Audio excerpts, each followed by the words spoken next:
Агенцијата за млади и спорт и Цевитана со легендата на спортското новинарство Зоран Михајлов ви ги представуваат македонските спортски легенди. Нема штипјанец што не го знае Кирил Манев. Кирил Манев е еден од најпознатите македонски спортски новинари. Тој долго време работеше, речиси, целиот свој професионален работен век го мина во радио Штип, кој за жал во последниве години го нема, згасна, но Кирил Манев остана и натаму присутен во спортското новинарство. Тој е човек кој може да кажеме и хроничар на штипскиот спорт, затоа што во својот живот, еве досега има издадено дури 17 книги посветени на сите спортови што вирееле овде во градот под Исарот. Сепак ми се чини дека со најголема љубов ги пишуваше текстовите за фудбалскиот клуб Брегалница, за која морам да кажам и во оваа прилика, жалосно е што испадна од првата лига и е второлигаш сега во овие моменти, а ги пишуваше со големо задоволство и текстовите за големите успеси на борачите на Балканец, па кога ќе се земе сето тоа предвид и кога ќе се земе предвид дека тука во Штип почна организираното современо борење, може да предпоставите колкава беше љубовта на Киро Манев кон борачите, кои првпат ги собра тамо 57-та година во минатиот век, легендата на нашето борење Ристо Таков. Киро, еве дојде и ти во оваа емисија посветена на македонските спортски легенди, имаш големо искуство, имаш многу пријатели од спортот, познаници, имаш напишано, реков, 17 книги, ти си една вистинска енциклопедија на штипскиот спорт, дури една книга има штипска спортска енциклопедија. Пајде, кажи ни нешто повеќе за тебе. Читателите те знаат само како Кирил Манев по името и презимето, по подписот, слушателите по гласот на Радио Штип, а еве сега нашите гледачи ќе те видат од поодблизу и ќе сватат за каков човек и каков новинар, полн со искуство се работи. Твоите почетоци, Киро, и што беше пресудно еве да дојдеш во спортското новинарство? Најнапред поздрав до вашата телевизија и добро што ги следи спортските легенди во Македонија и пошироко. Можам да кажам дека мојата кариера новинарска започна уште во далечната 1960 година, макар што тогаш почна во просветен работник, каде уредник беше Пени Трпковски. Се сеќавам еднаш дојде Пени да ме види. Тој мисли дека ќе разговара со некој возрастен човек. И кога дојде се изненади, дете мало разговара со него. И ми рече дека ти можеш да бидеш добар новинар. И така беше од 1962 година почнав да соработувам со Белградски спорт. Таму останав се до згаснувањето на овој весник до 1990 година. Во спорт навистина беше убаво да се работи. Постојано секој месец ме наградуваа за актуелни прилози и мислам дека со спорт почна целата моја спортска кариера и мојата афирмација. Ама и примањата не беа лоши од тамо, дури малку и во шега зборувавме дека хонорарот од спорт ти е поголем од платата овде. Да, беше поголема, многу поголема од платата што ја добивав од Радио Штип. Тоа е вистина и мислам дека ако правиме некоја споредба сега како новинарите се платени, тоа е како од тука до Марс. И можам да кажам дека тоа беше голема разлика, меѓутоа мене никогаш парите не ме интересирале. Јас кога го земав хонорарот, постојано ги часав сите другари. Мислам дека како дошле тие пари, а јас знам не е баш со многу напор, за тоа што бев искусен новинар, станав искусен новинар и секој пат кога ми беа објавувани прилозите, јас бев радосен. На секој прилог се радував. И ке дојдеа парите од спорт и беа наменети за тебе и друштвото. И другарите. И таму нормално, муабет за Брегалница најчесто. И тие беа најзаинтересирани за Брегалница, затоа што беше во втората лига и тогаш се објавуваа, се сеќавам, извештаи големи од сите надпревари. Доаѓа овде и големи тимови. Да, меѓутоа тогаш спорт објавуваше и за трета фудбалска лига на Македонија, Источен регион, објавуваше и за Македонска лига и за сите настани во Македонија, буквално за се. А сега, дали гледаме во македонскиот печат, дали се објавува извештаи од тие надпревари, од трета лига, од втора лига, какви извештаи, еднаш во неделата. Нема и нема состави, тогаш по составите знаевме кои фудбалери каде играат и така. И сите тие се афирмираа преку нас. Јас мора да кажам дека многу фудбалери со кои и сега се дружам, постојано се дружам со нив, тие тоа кажуваат дека преку мене се афирмирале во јавноста. Штериев, Илиев, Стојан Коцев и сите други со кои сум многу добар пријател, Шумански, да не забораваме некои од тие поискусни фудбалери кои оставија белег на спортот во Штип.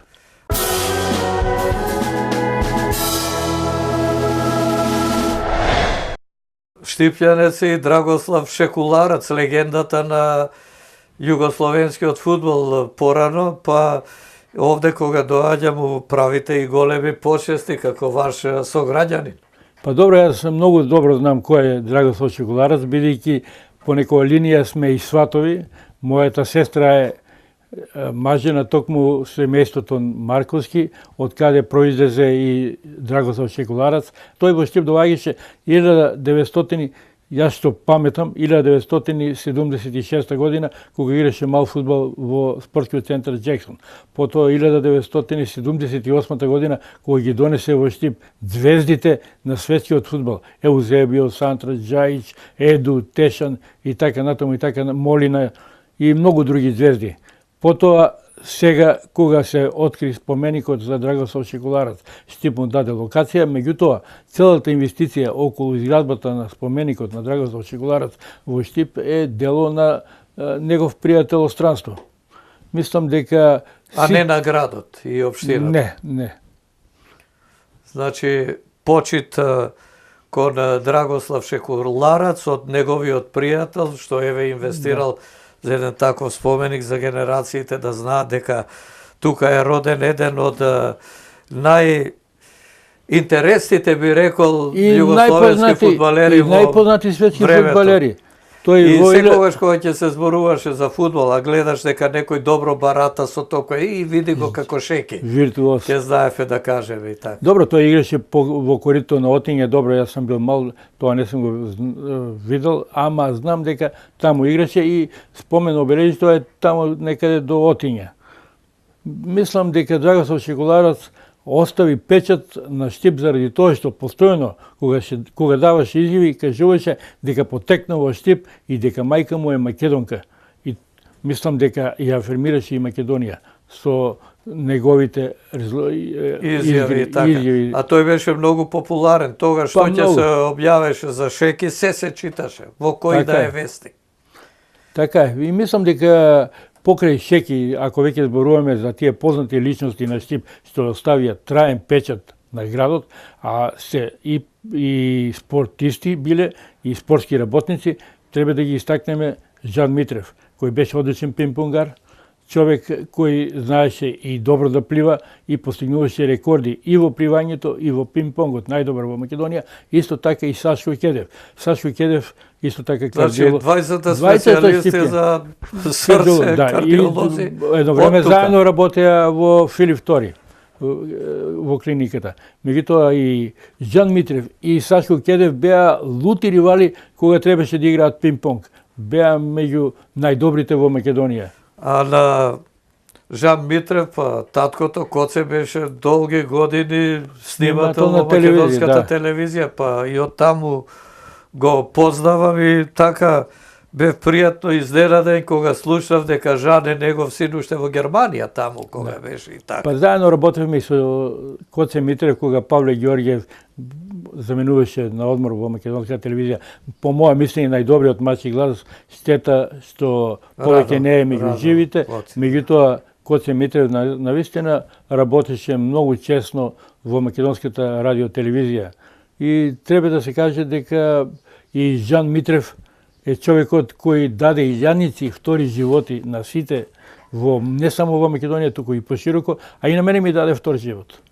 Добро, одлично е тоа и сега кажи ни нешто за нив.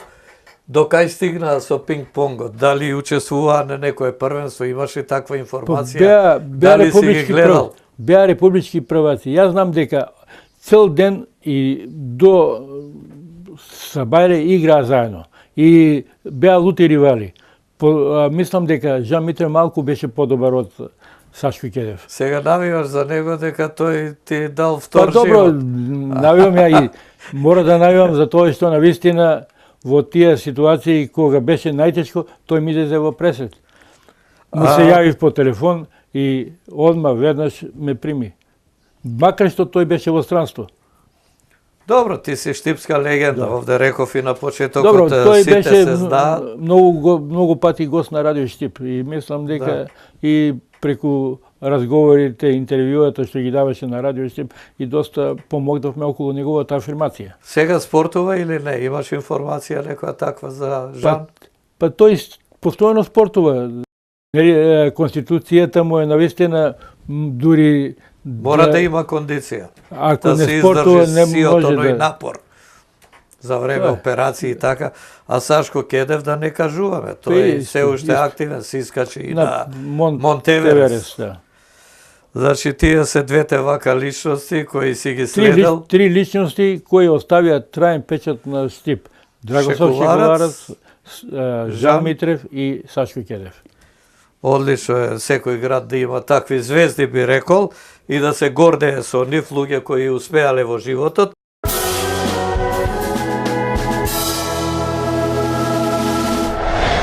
А сега се враќаме на тебе и на твоите први текстови тамо во 60-тите години, зашто новинарите често бевме и на удар. И да не забележиш дека некој од фудбалерите го постигнал голот, па случајно напишеш дека друг бил стрелец, другиот ден ке ти се лути, ти си најлошиот новинар. Ти се случувало ли тоа? Добро, тоа се случуваше, меѓутоа мора да кажам дека тогаш немаше многу и дневни весници, освен спорт Нова Македонија вечер. Јас почнав во спорт 1962 година, 63 година, 64-та Брегалница веќе освои првата титула. Бев во Подгорица, поранешен Титоград, таму ја следев таа следба и веднаш давав извештај за спорт. Мислам дека беше интересно да се следи и Брегалница. Точно од првата титула на Брегалница, па се до четврта титула на Брегалница, Брегалница освои 4 титули, 1964, 67, 76 и 84 година. Тоа беа титулите на Брегалница и останаа тие титули. И може да кажам дека само еднаш Брегалница го освои купот. 1980-81 година, кога Брегалница го освои не само купот на Македонија, туку дојде и до четвртфиналето на купот на СФРЈ. Играше со Велеш, во Велеш играа најпознатите фудбалери Халил Хоџич, Слишковиќ, Владич, Марич, Мајевиќ, и Брегалница загуби во Мостар со 2:0, бев таму. После надпреварот разговарав со Милош Милутиновиќ, беше тренер на Велеш. Тој рече, ако во Штип игравме денеска, сигурно ќе ја загубевме средбата и вие ќе се пласиравте во полуфиналето. Брегалница навистина играше одлично. Гордан Здравков имаше 2-3 убави шанси.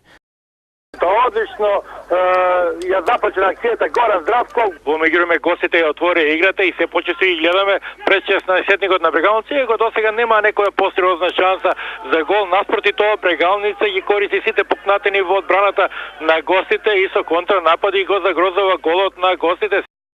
Никола Штериев имаше една добра шанса, меѓутоа не ги реализира. Има и подршка мостарци од судијата Башица од Дубровник и мислам дека сепак и покрај поразот Брегалница остави извонеден впечаток. Да кажам дека таа година Брегалница ја победи Љубљанска Олимпија во Штип со 1:0 со гол од пенал, што беше предизвикан од Никола Штериев, беше во пробив, беше фаулиран, судијата Рисич досуди пенал за Брегалница. Драги Евтимов, тие златни нози на Драги Евтимов, кои се познати по изведувањето на пенали, и Брегалница ја победи Олимпија во тој период кога Олимпија беше најдобра во СФРЈ.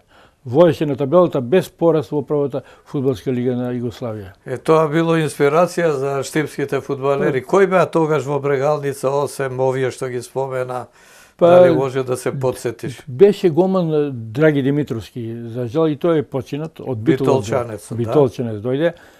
Шумански, Штериев, Драган Христовски играше, па Георгиев, Васил Коцев, Гордан Здравков. И Евтимов го Евтимов, да, Евтимов. Голот и така. Евтимов. До кај стигна, значи, од Велеш беше елиминирана Брегалница, а Велес станаше куп победник на СФРЈ. Значи, Брегалница загуби од најдобрата екипа во куп надпреварите во СФРЈ. Потоа? Потоа не се повтори тој успех. Мислам, не верувам дека некогаш повторно Брегалница ќе може да постигне таков успех. Тоа е исто како сега Брегалница да играла во купот на УЕФА.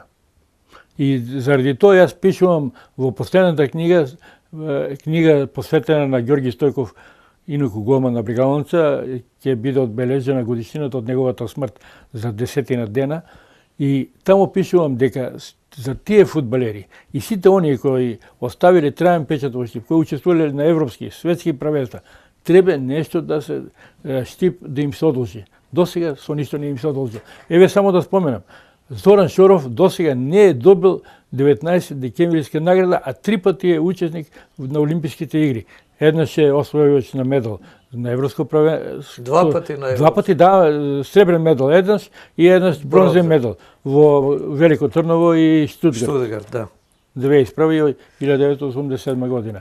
Значи, и тој не го добил највисокото признание, а се доделуваат признанија на небитни луѓе. Мислам, може би тие заслужуваат, ама да не добие признание Зоран Шоров, а тој, мислам дека еве Шабан Трстена доби сала во Скопје.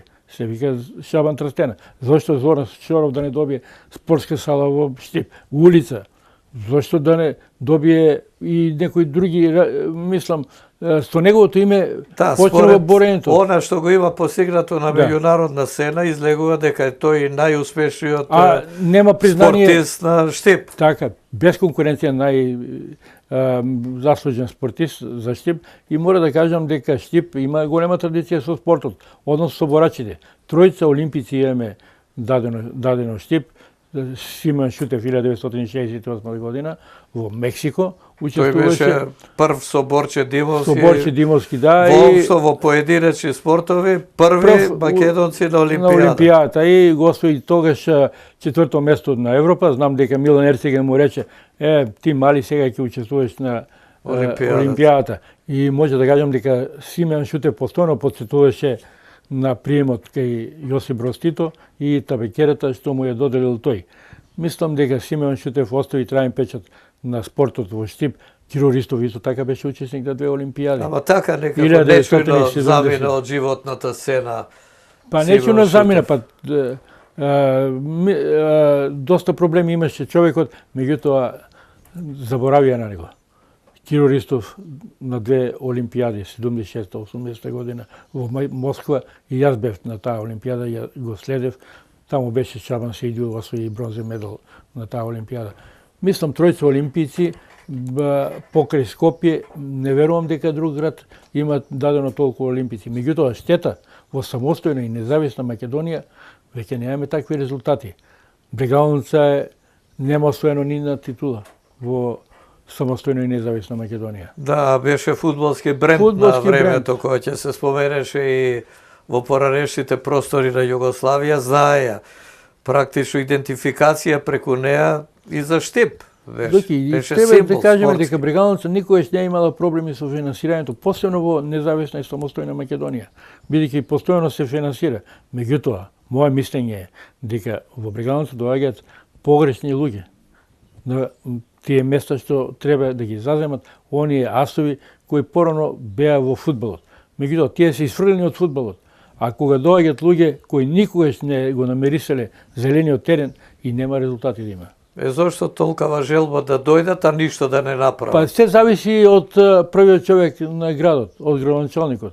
ако тој ги постави своите пиони, тогаш и така ќе испадне. И сега е таква ситуацијата. Не знам, може би ќе се измени докато дојде до приватизација на Брегалница. Има најави за тоа. Добро, дај Боже Брегалница повторно да се врати на старите патеки, затоа што е фудбалска екипа позната не само во овие наши простори, туку пошироко и надвор од Македонија.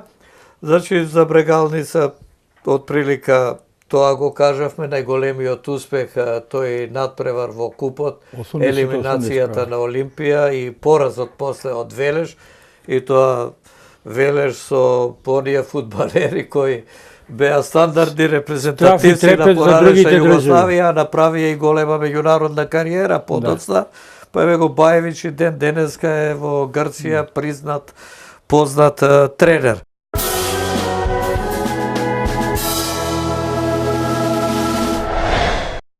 За борењето ме интересира, бидејќи ти си од 60-тите години вклучен во новинарството, а 3 години пред тоа почна да вирее овде боречкиот спорт благодарејќи на Ристо Таков.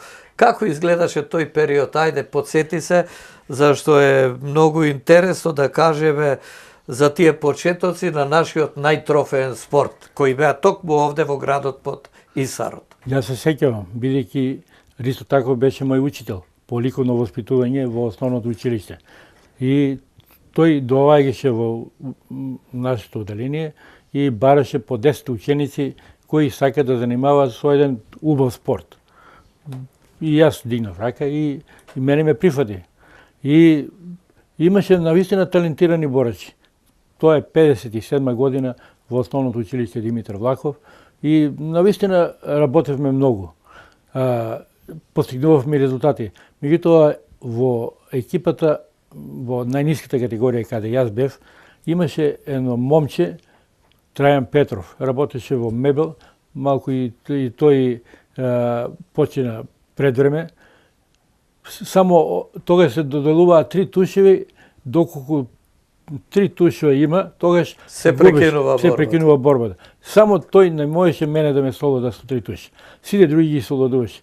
Меѓутоа јас се обидов да го победам, не успеав и кога не успеав неколку пати на тие надпревари, се откажав од борењето. Меѓутоа Ристо Таков ми остави незаборавен впечаток со својот однос према борењето. Тој е најзаслужен и за развојот на борењето основоположник на борењето во Македонија. И кои беа оние први штипски борачи? Симеон Шутев го спомна, меѓутоа имаше Томе Атанасов, па Рами Стефиков дојде, па имаше многу интересни, Добре Маринков. Добре Маринков беше учесник и на медитеранските игри, еден од првите наши борачи што учествуваа на медитеранските игри со Симеон Шутев. И така и на европски првенства, потоа доаѓа на втора или трета генерација во која што најекспониран беше покојниот Киро Ристов. Киро Ристов беше интересна личност и со него често имавме така заедно и патувања на тие првенства. Секогаш беше расположен, насмеан, меѓутоа кога требаше да се бори со некој потежок противник, како да го немаше, ќе се скриеше, ќе го прашаме Киро што е, се концентрирам на борбата, ама малку и требата и стравот беа присутни. Дека тој изгуби најголемата шанса, можеше да постигне и светски резултат. 1981 година во Скопје се одржа светското првенство, ако не се лажам. Тогаш сите очекувавме дека Киро Ристов ќе освои медал. И меѓутоа тоа не се случи и па еве, сега ќе ти кажам, загуби од Раухала, од финецот, а беше фаворит, ако го минеше него ќе имаше медал. А претходно имаше 2 победи. А и доста малерозен бореше. 2 пати освојува 4ти места на европските и 2 пати на светските првенства. Не можеше да дојде до медал. Меѓутоа на универзитетското првенство во Букуреш 1981 година бронзен медал освои и тоа е голем успех. Со оглед на тоа што се рангира во рамки на европско првенство. Па таму учествуваат практично сите репрезентативци на своите земји. Сегде се водат дека се студенти и доаѓаат на таа универзијада И се сеќавам на тој негов резултат, а претходно имаше шанса да освои медал на светското првенство во Сан Диего 1979-та, значи 2 години пред светското првенство во Скопје. И се сеќавам дури се бореше со еден американец, па тој имаше леки. И во еден судир глава со глава бев тамо, му излетаа леките и бараше тајмаут. Сите се чудиме што е работава, Киро знаеше, застана на страна, ние го гледаме што и ни покажува што овој ги бара, легна на душекот да ги најде леките за да продолжи борбата. Еве и по тоа се сеќавам и некогаш ако и јас како тебе седнам да пишувам книга за борењето, овој момент сигурно ќе најде место во таа книга. Па добро и загуби од него. Можеби тој прекин и така инаку беше една цврста, една тешка борба. И зависеше само победа на Ристов, значеше обезбедување на медал, а за американецот дури и пораз со минимален резултат, со тој негативен бод што ќе воз, повторно имаше медал. Имаше голема желба да биде и шеф на стручниот штаб на Балканец. Таа желба не му се исполни. Едно време беше, почна да работи.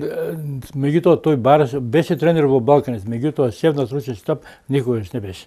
И таман наредниот ден да биде избран за шеф на стручниот штаб, бидејќи претходниот ден јас водев разговор со него, се случи трагедијата во 1990 година во месец јануари. Исто така мора да кажам дека до медал можеше да дојде на Олимписките игри и Зоран Шоров. Ако се сеќаваш, се бореше во Лос Анџелес 1984 година, кога Шабан Трстена стана шампион. Олимписки шампион, а Сейдиу бронза, можеше и Шоров.